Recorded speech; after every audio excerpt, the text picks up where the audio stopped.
I am Ferdinand Marcos, and I am the President of the Republic of the Philippines.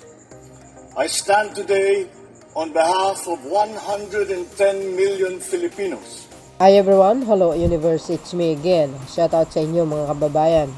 But anyway, ayan, si Speaker viral. Alam po natin yan sa mga nanonood sa akin. Alam nyo po ang issue na ito. Binaviral si Speaker, sinasabi, patalsikin. Diba? Kasi nga doon sa issue, doon sa GAA 2025, inalaw daw niya mga congressman na nagkaroon ang insertion. Bakit? 'Di ba? Ang alam ko, ang insertion hindi naman po masama 'yan, 'di ba? 'Di ba? Hindi naman po masama ang insertion kung 'yan po ay ginagamit sa tama. So that's why maari si speaker ay allowed niya. Ano ba ang alam niya? Alam niya ba kung gagamitin niya 'yun sa masama? Kung may kickback ba ang mga ibang congressman diyan? So I think ang insertion, correct me if I'm wrong, may mali ba dyan? Wala naman masama sa insertion eh. If yung insertion na yan is gagamitin sa tama, sa magandang proyekto, na hindi kukurakutin, malay ba ni speaker kung kukurakutin ni congressman? 'Di ba? Hindi niya alam eh. So yung mga haka-haka ninyo, yung mga pagbibintang nyo si speaker, kay speaker, dapat naglalatag kayo ng ebidensya laban sa kanya. 'Di ba? So I don't think ito gagawin niya kaya 'yan. Na alam niya ikakasira din ng pangulo because magpinsan silang dalawa. Di ako naniniwala eh. Kasi alam ko din si PBBM, he knows. He knows si speaker more than everybody. Kasi magpinsan yan eh. At inalagaan din ni speaker ang kanyang buong pagkatao, lalo na ang pangulo. Dahil pangulo ng bansa, pinsan niya. Kung may ebidensya kayo, bakit hindi nyo ilalatag? Nakikita nyo si speaker, galit kayo sa korupsyon. Galit kayo sa senador, galit kayo sa congressman, pero hindi kayo galit kay Sara Duterte. Na mismo kurakot, mamatay tao. Bakit nasabi kong kurakot? Bakit hindi niya kayang i-explain yung 612 million, 125 million 11 days? Sige nga, galit kayo sa kurakot pero hindi kayo galit kay Duterte. Maraming nawala nung panahon niya, billion, 11 billion sa Parmali. Biro nyo yun mga kababayan. Wow, mga DDS. Pipilit-pilitin nyo pabagsakin ng Marcos administration si speaker. Sinong ipapalit nyo? Yung magnanakaw rin, ganon? Jesus, galit-galitan kayo, gawa-gawa kayo ng istorya So do you think mapabagsak nyo itong magpinsan? I don't think so. If ever naman mag-resign si speaker, okay lang, walang problema doon. Pero it doesn't mean kung bababa man siya ay ipabagsak nyo si PBBM. Subukan nyo. Umpisa ng kaguluhan yan. Maniwala kayo. Mas delikado pag si Sara umupo. Baka matulad siya doon sa Nepal. Hindi talaga makakaupo yan. Ngayon, dahil binairal nyo yan, inunahan na ng mga vloggers, inunahan ng mga mga stream media, inunahan na nila lahat. 'Di ba? Tawag dito, tapalitan. Grabe talaga itong mga trolls ng Duterte, matindi. 'Di ba? Nakikita nila si speaker pero hindi nila nakikita si Sara Duterte, yung mga pinaggagawa niya, palpak. 'Di ba? Hindi yun nakikita yun? Bulag ba kayo? 'Di ba? Atat na atat kayo umupo, gahaman sa kapangyarihan. 'Di ba? Samantalang wala naman ikagagaling yan si Sara. Lack of experience, lack of knowledge, lack of skills. Walang alam kundi manira. May saltik sa utak. Lakwat sa dito, lakwat sa doon. 'Di ba? Huwag ganoon. Bago nyo punain si speaker, punain nyo muna yung puon nyo. Galit pala kayo sa mga kurap. Galit kayo sa mga kurap na senador. Galit kayo sa mga kurap na congressman. How about Sara Duterte? Hindi kayo galit? Hindi kayo galit kay Pulong Duterte? 51 billion sa loob ng 3 taon. Hindi kayo galit kay Duterte? Ang daming namatay nung panahon na yun. Ang tindi nyo naman. Ang daming nawawalang pera sa panahon ni Duterte. What the heck? Lumubo ang utang ng Pilipinas dahil sa kanya. Nagkaroon ng maraming kurakot ng dahil sa kanya. Na umpisa ng pamumuno niya, puro kurakot dito, kurakot dito. Why? Why nasabi kong kurakot? Ano bang nangyari sa mga sekretary niya? Si Mr. Lau, si Doke, dating sekretary ng DepEd. Sino pa?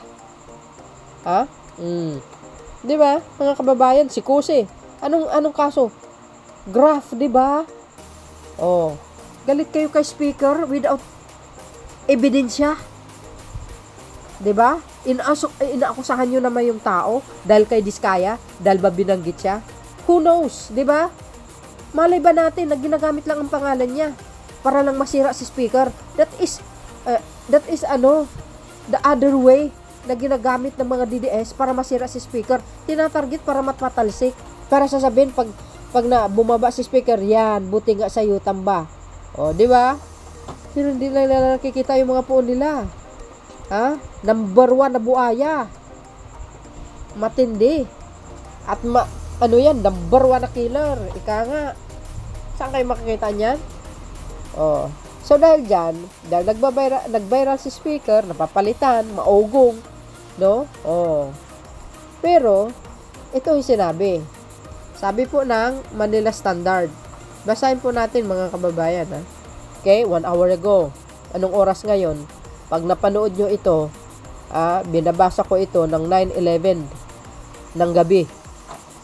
September 16, 2025 ngayon. Sabi po ng Manila Standard dito, the truth is clear. All party leaders remain firmly committed to the supermajority coalition under the leadership of Speaker Martin Romualdez. This unity has been the cornerstone of the House records productivity. Romualdez Chief Communication Officer Robert Ace Barber said. Ayan. Di ba? Basahin po natin para kumpleto detalyado. So, ibig sabihin, nananatili pa rin ang suporta po ng majority ng Kongreso kay Speaker Martin. Nakita naman natin ang leadership nito, napakagaling. Magaling siyang leadership, maraming congressman na nakapansin sa kanya. That's why, binuto nila uli para magiging Speaker of the House. Di ba? Sayang ito, no, pag pinalitan nyo. Hindi lang, si Speaker talaga, he is a good leader. He is a good man. May prinsipyo ito. Abogado po yan. And igit sa lahat, pinsan ng Pangulo. And for sure, nakamonitor ang Pangulo sa kanya. Hindi mangyari yung mga bintang nyo kay Speaker. Dahil pag ginawa niya yan, malintikan siya kay Pangulong Marcos Jr. Masasabunan siya. Natural, hindi. Dahil may prinsipyong tao ito eh. Di ba? Imbestigahin nyo si Speaker. Mag-file kayo ng kaso laban sa kanya. Ilatag nyo yung ebidensya nyo. Si Sara Duterte, bakit na-impeach? Malinaw na may ebidensya. Di ba? Malinaw eh. Si Digong, bakit nakulong? Kasi may ebidensya. Si Kibuloy, bakit nakulong? Dahil may ebidensya. Si Tebes, bakit nakulong? Dahil may ebidensya. Si Sara Duterte, may ebidensya. Di ba? Yan ang hirap sa inyo eh. Si Speaker, asan ang ebidensya? Ilatag nyo nga para mas naniniwala ako. Di ba, mga kababayan? Ayan. Mismo si Congressman Barbers ang nagsabi. Para kumpleto detalyado, basahin po natin, okay? Sabi po dito mga kababayan, House Super Majority still back Speaker Romualdez. Spoke. Yan po si Congressman Barbers. Sabi po ng Manila Standards po yan, okay? Sabi po dito mga kababayan, sabi dyan, House Speaker Martin Romualdez still has the support of the supermajority coalition in the lower chamber, according to his Chief Communication Officer and former Surigao del Sur Norte Representative Robert S. Barbers. Ang dami kayo nagmamahal kay Speaker kasi mabait na tao ito. at magaling na leader according to those congressmen who are speak out about speaker. Okay? Ayan o, sabi.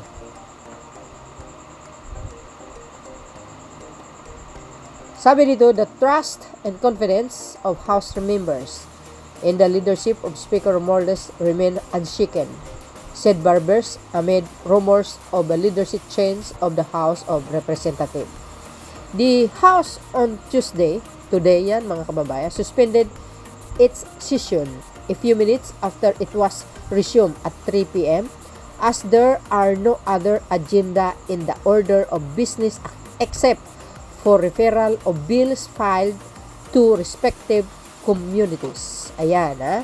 Barbers earlier stated that party leaders are committed to the supermajority coalition, especially since the House under Romualdez leadership during the 19th Congress was one of the most productive versions of the chamber. Oh, ayan. I think sa House kasi kukunti lang ang dutae doon na congressman eh. So I think hindi sila makakuha ng majority numbers. Oh, 'di ba? Sabi dito, the truth is clear. All party leaders remain firmly committed to the supermajority coalition under the leadership of Speaker Ferdinand Martin Romualdez. This unity has been the cornerstone of the House's records productivity, Barber said. Okay?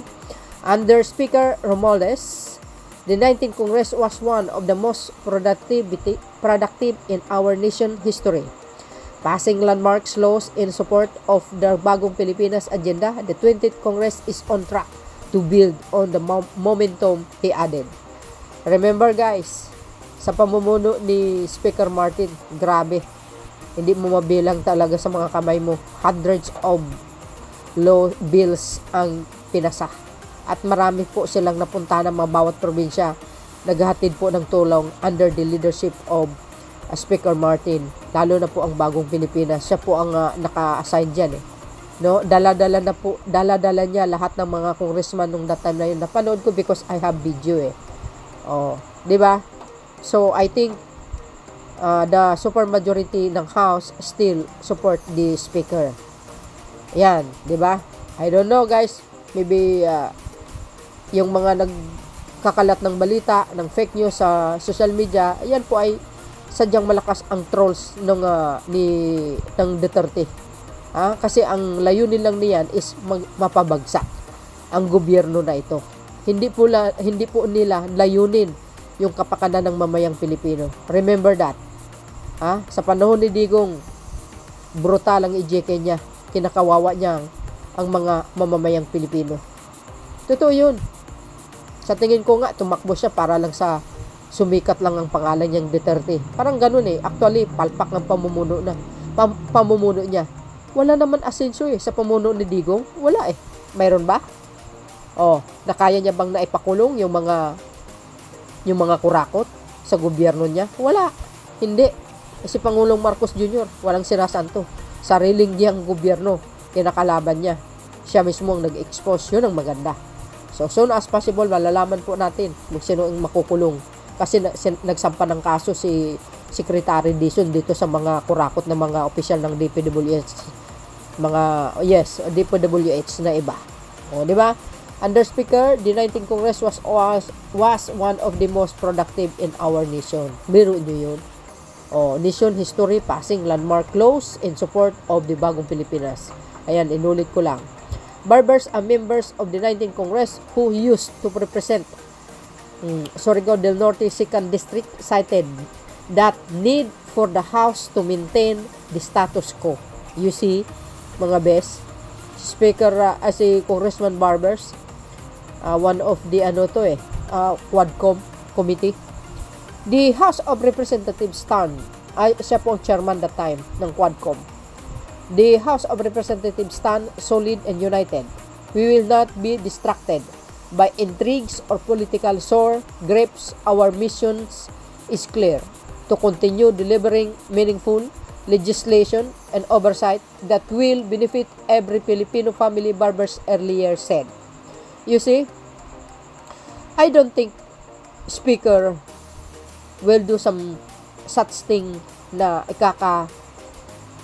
ipahiya ni Pangulong Marcos Jr.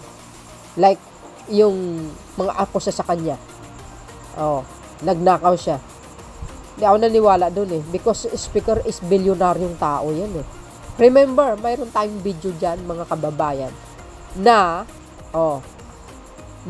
in-upload na yung inimbargo sa kanyang pamilya, mahigit bilyon-bilyon yata yun. Ngayon, nagbaba ng utos ang Sandigang Bayan na lahat ng mga na-embargo doon sa kayamanan ng kanyang magulang dapat ibalik po sa kanyang pamilya. Not millions, guys. Yun? Kung di ako nagkamali, 5 billion yata yun o more than that. Basta, bilyon-bilyon yun. Mayroon po akong video dyan. Pwede nyong scroll. So, I think, speaker, di ba? Nagagawin niya yun, mangulimbat. Di ako naniwala, guys. Kasi bilyonaryo na po yan mayaman po ang pamilya. Ang pamilya niya. Hindi, totoo yun. I think, speaker, he's willing to, na ilabas yung kanyang salin. For sure yun, kasi mayaman na pamilya yan Oo, totoo yun. Mayaman na pamilya. Hindi na kailangan ng mangurap. Ang mangungurap lang, yung mga, yung mga gahaman, galing sa mahirap. Tapos nagiging politician, yun. Siguro nag-umpisa doon. Nangawat na, kumbaga, nangungulimbat na. Pero yung mga tao tulad ni speaker, isinilang na may kutsarang ginto sa bunganga like President Marcos Jr. Hindi na nila kailangan yan. So, siyempre, ang Pangulo, hindi po, kumbaga, hindi po rin nagkulang kay speaker, advisein niya yan. Because, kumbaga sa Ilocano, ading niya para brothers niya na yan So, do you think gagawin niya yan, mga bintang na mga DDS sa kanya? Hindi. Makakatikim talaga siya kay Pangulong Marcos Jr. pag gagawin niya yun. Pero, speaker, napaka-gentleman nitong taong ito. He is a good leader actually. Totoo yun. Kaya naniniwala ako, itong mga ginagawa sa kanya, tinatarget siya ng mga dilis. Obvious yan. Hindi na po ako nagtataka. Hindi na ako nagtataka, guys. Obvious. Tinatarget talaga. Ito pa, sinabi po ng ibang congressman. Of the best ever Speaker of the Congress of the Philippines.